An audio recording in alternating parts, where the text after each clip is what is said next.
नमस्कार, स्वागत है आप सभी का राजस्थान हेराल्ड में। कृषि मंत्री डॉक्टर किरोड़ी लाल मीणा ने ईस्टर्न राजस्थान कैनाल प्रोजेक्ट के मुद्दे पर पिछली कांग्रेस सरकार पर निशाना साधा। साथ ही सीएम भजनलाल शर्मा की तुलना भागीरथ से की है। उन्होंने कहा कि ईआरसीपी की नई योजना से राजस्थान को पहले से ज्यादा पानी मिलेगा और इसका 90% पैसा केंद्र देगा। इस योजना से सीएम भजनलाल शर्मा भागीरथ बनकर आए हैं।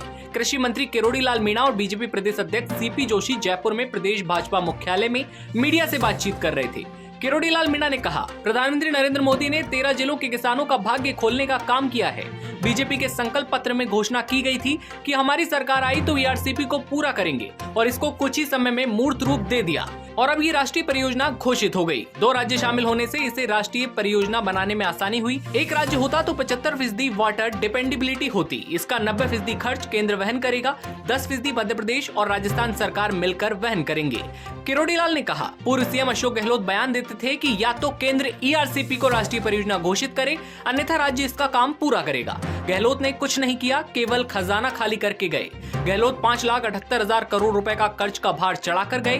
कर्ज लेकर रेवड़ियां बांटी। उदाहरण के लिए दूदू को जिला बनाया, जहां केवल 3 थाने हैं। गहलोत रेवड़ियां बांटकर वोट लेना चाहते थे, लेकिन जनता उनकी चाल को समझ गई। उन्होंने कहा कि पिछली कांग्रेस राज्य में जानबूझकर या गलती से कहिए ईआरसीपी पे सही नहीं हुआ। गहलोत ने कमलनाथ को पत्र लिखा था कि ईआरसीपी पर मध्य प्रदेश की सहमति चाहिए। कमलनाथ ने सहमति से मना कर दिया और कमलनाथ के मना करने का कारण था कि परियोजना 50% वाटर डिपेंडेंसी पर बनाई थी। ये योजना वसुंधरा राजे सरकार में बनी, जो आज मूर्त रूप ले रही है। केंद्र जल आयोग चाहता था कि ईआरसीपी 75% वाटर डिपेंडेबिलिटी के आधार पर बने। किरोड़ी ने यह भी कहा कि ईआरसीपी के साथ अब पार्वती कालीसिंध चंबल को जोड़ दिया है। इसे अटल बिहारी वाजपेयी के समय भी नदी जोड़ो प्रोजेक्ट में चिन्हित किया गया था। बीजेपी प्रदेश अध्यक्ष सीपी जोशी कहते हैं कि ये लोग मोदी की गारंटियों पर इसलिए विश्वास करते हैं कि जो कहा वो करके दिखाया। हमने संकल्प पत्र में कहा था कि डबल इंजन की सरकार बनते ही ईआरसीपी को प्राथमिकता में रखा जाएगा। कांग्रेस सरकार ने ईआरसीपी की योजना कम क्षेत्र के लिए बनाई थी। ईआरसीपी पर सरकार ने जो कहा वो किया है। वाजपेयी के समय नदियों को जोड़ने की शुरुआत हुई थी, उसे अब फिर से चालू किया है। जोशी ने कहा, ईआरसीपी से 83 विधानसभा सीटों और राजस्थान की आबादी के 40% हिस्से को फायदा होगा। कांग्रेस की सरकार को चुनावी वक्त में वादे याद आए थे। कांग्रेस राज्य में आनन फानन में बिना किसी बजट की घोषणाएं करने की परिपाटी यही है। सीपी जोशी कहते हैं कि ईआरसीपी में शामिल 25 लाख किसानों को सिंचाई का लाभ मिलेगा और इससे 2.80 लाख हेक्टेयर में जमीन पर सिंचाई का पानी मिलेगा।